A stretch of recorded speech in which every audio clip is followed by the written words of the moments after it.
The year was 281 after the conquest, and for the first time in many years, the Seven Kingdoms gathered beneath banners not for war, but for celebration.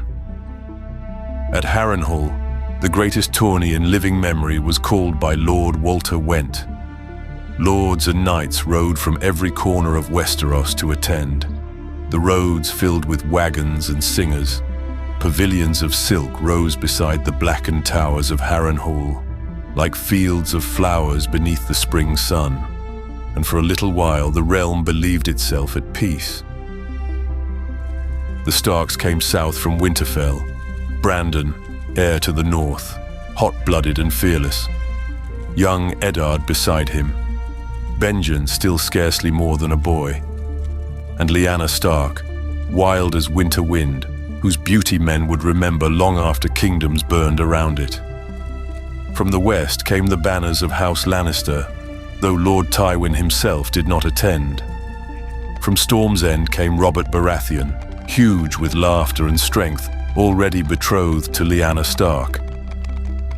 And from King's Landing came the Dragon King himself. King Aerys, the second Targaryen, had not left the Red Keep in years. Ever since the defiance of Duskendale, madness had rooted itself deep within him. He trusted no man, feared every shadow, yet still he came to Harrenhal, pale, twitching, suspicious beneath his crown. But all eyes were not upon the king, they were upon his son. Prince Rhaegar Targaryen entered the Tourney grounds in black armor chased with rubies, silver hair shining in the sunlight. Men called him noble, women called him beautiful. Some said he carried sadness behind his eyes, as though he alone could hear a song the world had forgotten. And when the lists began, he proved every bit the warrior songs claimed him to be.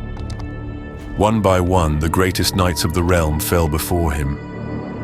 At the end, Prince Rhaegar rode victorious through thunderous cheers, carrying the crown of winter roses that marked the Queen of Love and Beauty. All expected him to place it in the lap of his wife, Princess Elia Martell of Dorne. Instead, he rode past her, past the princess, and every lord and lady in the stands, and laid the crown in Lyanna Stark's lap, blue winter roses against grey wool. Eddard Stark would later say that moment was when all the smiles died.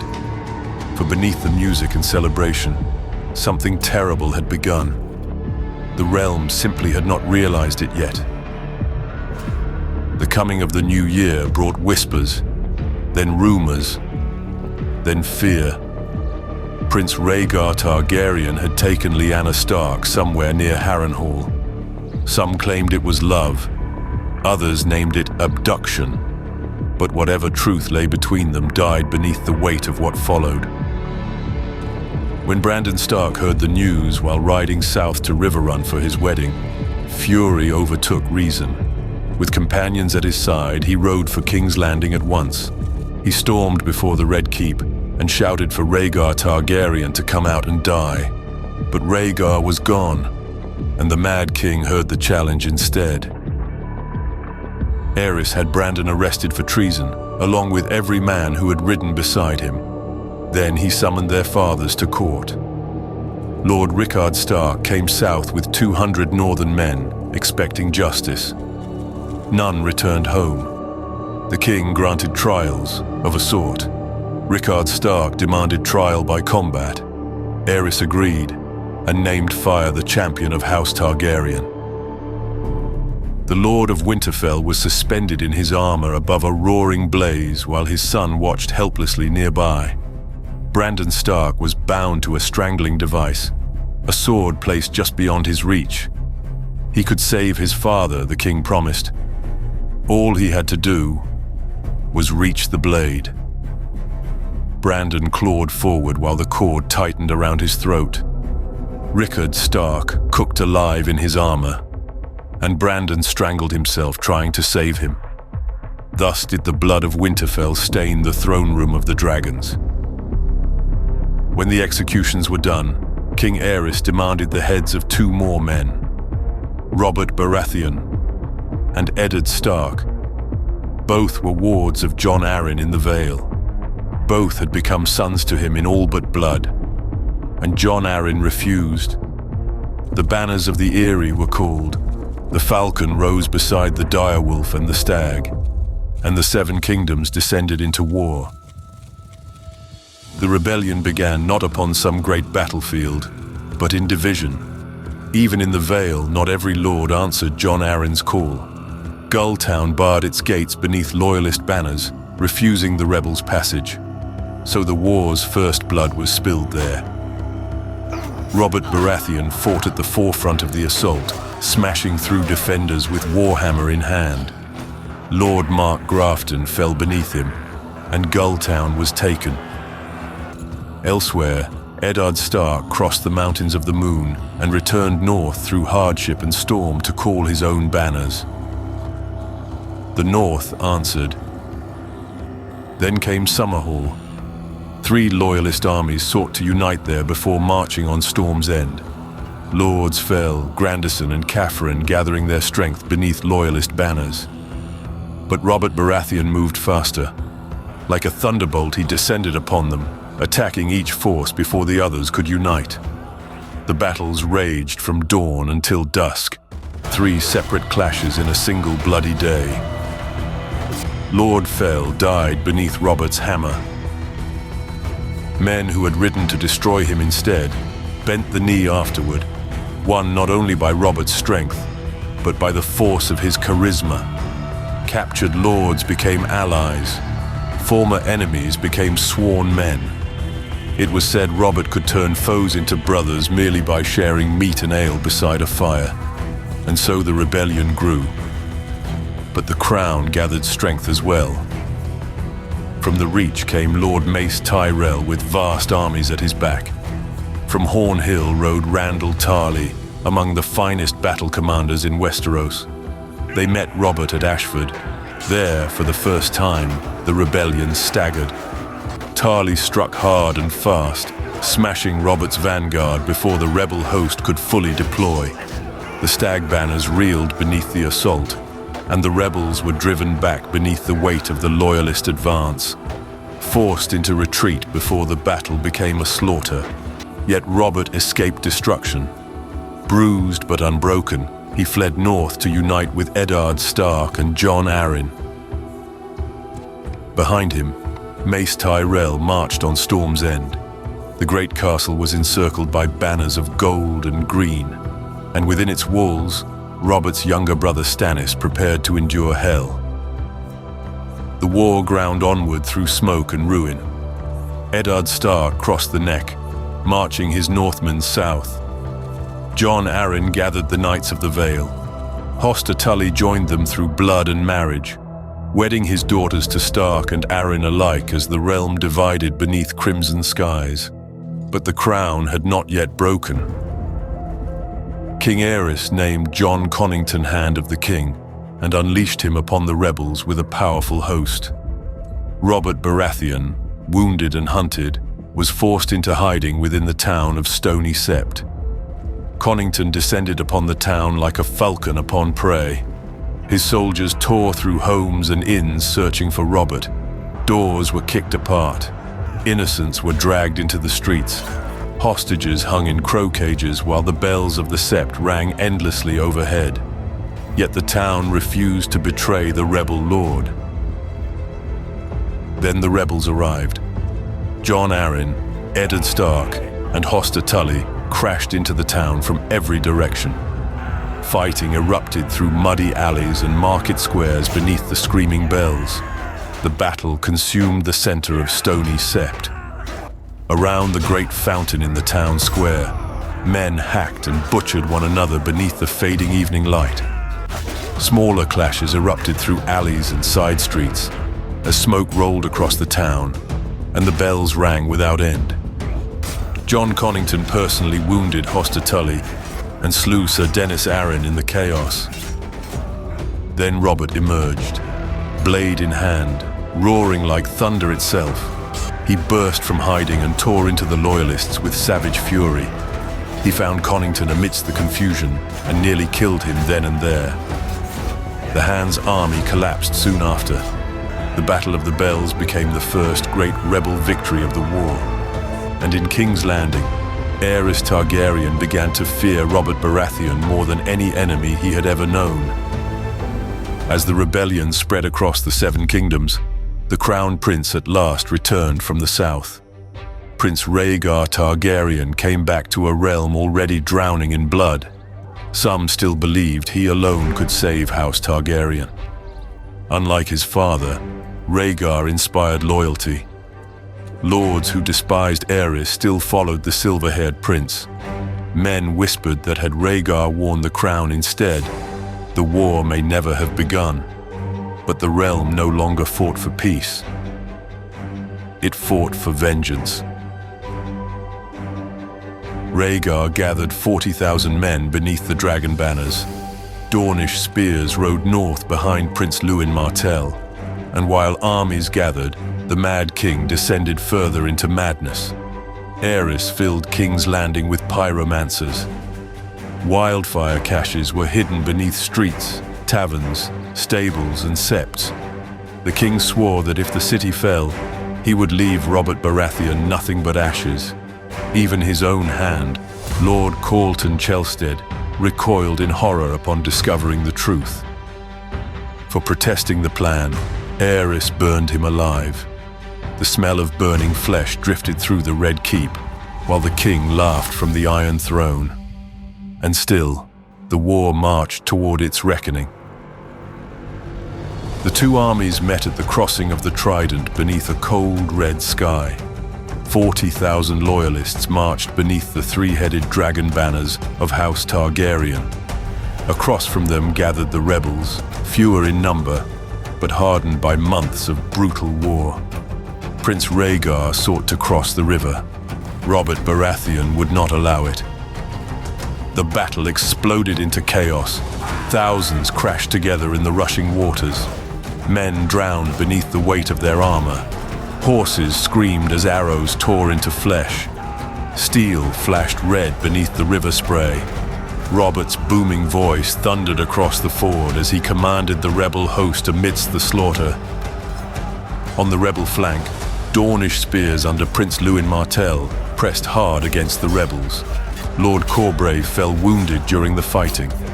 Then, Sir Lyn Corbray seized his father's Valyrian steel sword, Lady Forlorn, and led a savage countercharge into the Dornish line. Prince Lewin fell amidst the chaos. Elsewhere, Sir Barristan Selmy carved a path through the rebel ranks like a warrior from legend, slaying friend after friend of Robert Baratheon and Eddard Stark. The river became a graveyard, yet for all the slaughter, the fate of the realm narrowed toward a single point. Two men searching for one another through blood and water. They found each other in the shallows of the ford. Robert Baratheon and Rhaegar Targaryen. The rebel lord wore an antlered helm and carried the great warhammer forged by Donal Noy. The dragon prince shone in black armor inlaid with rubies that glittered like living fire. They charged. Their first clash rang across the river louder than the battle around them. Rhaegar fought with elegance and deadly precision. His blade cut Robert more than once, drawing blood through mail and plate. One savage stroke struck Robert's horse amidst the confusion, sending beast and rider crashing into the river. But Robert surged back to his feet like a man possessed. With a roar that echoed across the ford, he swung the hammer into Rhaegar's own mount, dragging the prince down into the water beside him. Then the duel truly began. They fought knee-deep amidst the current while men died all around them. Sword met hammer again and again. Water exploded with every step. The river churned red beneath their feet. For a heartbeat, it seemed the dragon prince might prevail. Then Robert struck. He rose with all the fury of the rebellion behind him and brought the hammer crashing into Rhaegar's chest. The blow shattered rubies from the prince's armor, scattering them across the river stones like drops of blood. Rhaegar Targaryen fell, and with him fell the last true hope of House Targaryen. The ford would forever after be known as the Ruby Ford. The royal host broke after Rhaegar's death. Men cast down swords and fled toward King's Landing while the rebels surged after them. Robert Baratheon, wounded from the battle, remained behind while Eddard Stark led the pursuit south. But another army was already approaching the capital. Lord Tywin Lannister had remained neutral for most of the war, watching from Casterly Rock while kingdoms bled. Now, with 12,000 Westermen at his back, he arrived before the gates of King's Landing claiming loyalty to the crown. Grand Maester Pycelle urged the Mad King to open the gates. Varys warned him not to. Aerys listened to Pycelle. The gates opened and the lions entered. The sack began almost immediately. Lannister soldiers flooded through the streets, cutting down guards and civilians alike. Homes burned. Women screamed. Blood ran through the alleys of the capital. Inside the Red Keep, the Mad King finally gave the order he had long prepared for. Burn them all. He commanded his pyromancer Rossart to ignite the wildfire hidden beneath the city. But Sir Jaime Lannister acted first. The young Kingsguard knights slew Rossart before the order could be carried out. Then he returned to the throne room and drove his sword through Aerys Targaryen himself. The king died at the foot of the Iron Throne he had poisoned with madness. Elsewhere within the Red Keep, darker atrocities unfolded. Sir Gregor Clegane and Sir Amory Lorch entered Maegor's holdfast to destroy the remaining heirs of House Targaryen. By the time Eddard Stark entered the throne room, Jaime Lannister sat silently upon the Iron Throne with the Mad King's blood drying beneath him. The Dragon Dynasty had fallen, and the realm would never forget the price. Though King's Landing had fallen, the war was not yet done. Storm's End still stood besieged by the Tyrell host. Within its walls, Stannis Baratheon and his starving garrison survived only through stubborn defiance and the smuggler Davos Seaworth, who slipped through the blockade carrying onions and salted fish. Eddard Stark lifted the siege after the fall of the capital. Then he rode south. Far into the mountains of Dorne, beside a lonely tower beneath the Red Peaks, Ned found the final secret of the war. 3 knights of the Kingsguard waited there: Sir Gerald Hightower, Sir Oswell Went, and Sir Arthur Dayne, the Sword of the Morning. They did not flee. They did not surrender. The Kingsguard had sworn their vows for life, and they meant to keep them. Steel clashed beneath the dawn sky as Northmen and Kingsguard met before the tower. One by one the combatants fell, until only Eddard Stark and Sir Arthur Dayne remained. The Sword of the Morning seemed unstoppable, driving Ned back beneath the pale light of dawn, until Howland Reed intervened and brought the legendary knight down. When the fighting was done, only Eddard Stark and Howland Reed still stood. Inside the tower, Ned found his sister Lyanna dying in a bed of blood. What passed between them remained hidden from the realm. But before she died, Lyanna extracted a promise from her brother, a promise Ned Stark would carry to his grave. The last days of the war passed in smoke, salt, and sorrow. On Dragonstone, Queen Rhaella died giving birth to a daughter during a terrible storm, as the old dynasty collapsed around them. Before Stannis Baratheon could seize the island, loyalists smuggled Viserys and the newborn Daenerys across the narrow sea into exile. The dragons had lost Westeros, but they had not vanished entirely. In King's Landing, Robert Baratheon claimed the Iron Throne. Jon Arryn became his hand. Tywin Lannister secured his place beside the new king through marriage and blood. The realm celebrated the fall of the Mad King.